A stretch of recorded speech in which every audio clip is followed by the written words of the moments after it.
Edd.ie Jones bolsters England coaching team by spending £200,000 on defence coach John Mitchell.Eddie Jones has succeeded in securing a new defence coach, with England agreeing a fee of around £200,000 to get former All Blacks coach John Mitchell released from his contract with the Bulls Super Rugby franchise in South Africa. Jones has been trying to fill the defence vacancy created when Paul Gustard left the role in the summer to become the Harlequins head of rugby.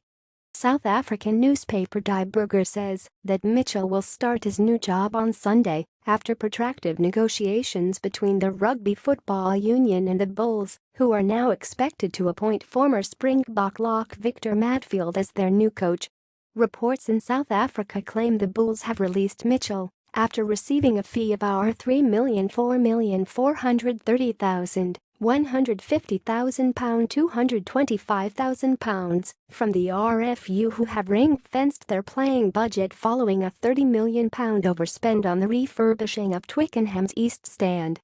Despite having to make redundancies and other budget cuts, the RFU are expected to spend around £30 million to try and help Jones repeat the 2003 World Cup triumph, ironically achieved by beating an Australian team coached by Jones in the final.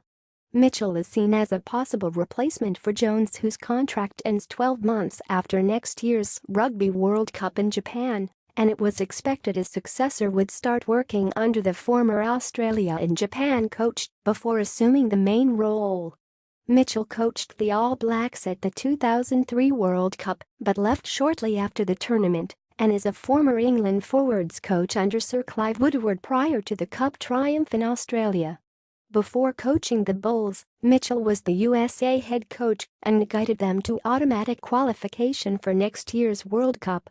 Mitchell's extensive CV includes previous roles with Wasps and Sale Sharks in England, and he has mellowed since facing a player revolt while in charge of the Lions Super Rugby franchise in South Africa in 2012. There is some disquiet about his choice as defence coach, a role he has not held before with the national team. Under his control, the Bulls finished 12th in this year's Super Rugby competition after losing 10 of their 16 games.